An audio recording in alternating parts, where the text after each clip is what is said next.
Les explicábamos esta mañana, y es bueno que lo tengan presente, que a la Corte Constitucional llegan todas las tutelas para que sean eventualmente consultadas en la Corte Constitucional y sobre las que recaiga una sentencia. Como la Corte Constitucional es pequeña y llegan tutelas de todas partes del país, ustedes pueden comprender que la partecita de tutelas que examina la Corte Constitucional es mínima. Ganar una selección en la Corte Constitucional es ganar una lotería, porque dicen que los temas más importantes, ¿y cómo saben cuáles son los temas más importantes? Tendrían que examinar el expediente para saber cuál es el tema, y no tienen tiempo para eso. Entonces se presta a toda clase de abusos y a toda clase de incorrecciones. Descubrieron un alto funcionario de la Corte Constitucional que era el mago para seleccionar tutelas, bien para que fueran revisadas o para que no fueran revisadas. O para que fueran trasladados esas tutelas en revisión, en segunda instancia, a diferentes juzgados que pedía el cliente. Entonces decía, por favor, necesito que esta tutela la conozca el juez número tal en tal ciudad, y allá llegaba.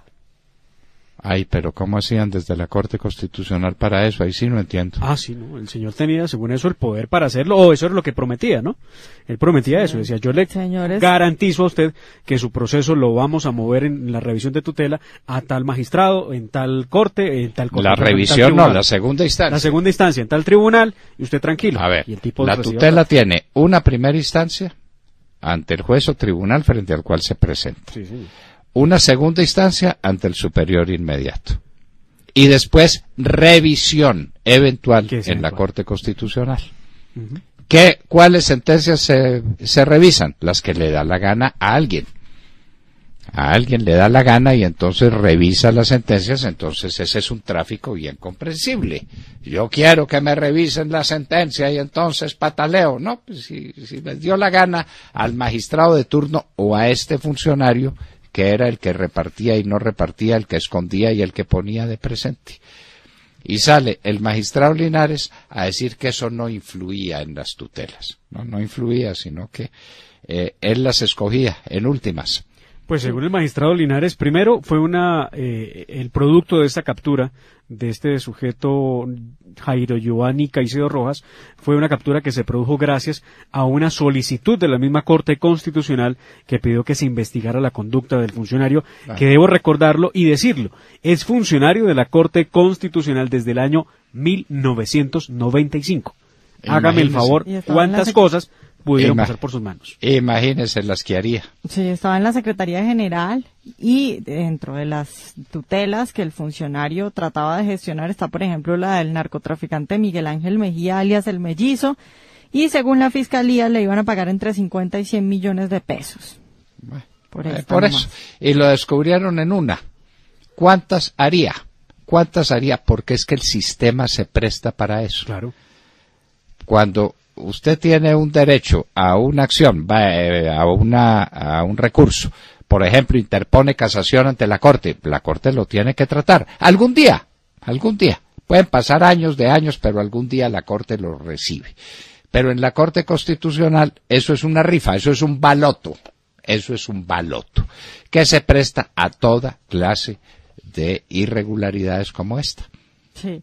El señor cobraba entre 50 millones y 70 millones para que la acción fuera revisada y 700 millones más por un fallo favorable.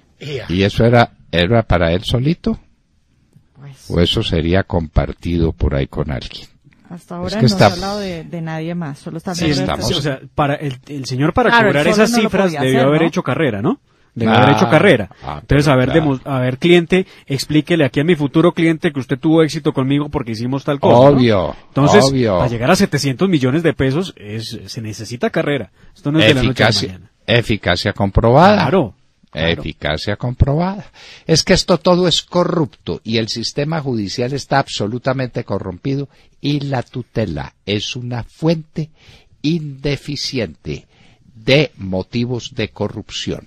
La tutela para derechos de segunda y tercera generación que no existen en la Constitución, que se lo inventó la Corte Constitucional.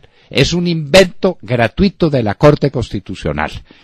Esos derechos de segunda y tercera generación, eso queda en manos del juez tal, del magistrado tal, nadie sabe, hacen lo que les da la gana, esa es una fuente de corrupción infinita. Y peor, porque ya ni siquiera hay que alegar los derechos de primera o segunda generación para invocar la tutela, sino simplemente los derechos que por conexidad y tratados internacionales integran el bloque de constitucionalidad. Y listo. Claro, entonces, es que el universo. La Constitución dice los derechos fundamentales. Y la Corte Constitucional dijo no. A mí me da la gana que sean los fundamentales y los conexos, es decir, todos. Eso es un golpe de Estado. Eso es un abuso de la tutela que da lugar a estas cosas. De manera que si usted tiene 50 o 70 milloncitos de pesos, podía contratar a este señor o a quién sabe cuántos más estén en la danza. Si no los tiene, pues se quedó sin tutela. ¿No? Además, un asunto tan complejo, sí, la revisión no es un mecanismo que pueda utilizar el ciudadano. El ciudadano se espera y dice, ojalá mi caso sea tan importante, trascendental para el derecho constitucional colombiano, que muy probablemente lo seleccione la Corte Constitucional y lo unifique con otros asuntos. ¿Cuántas tutelas?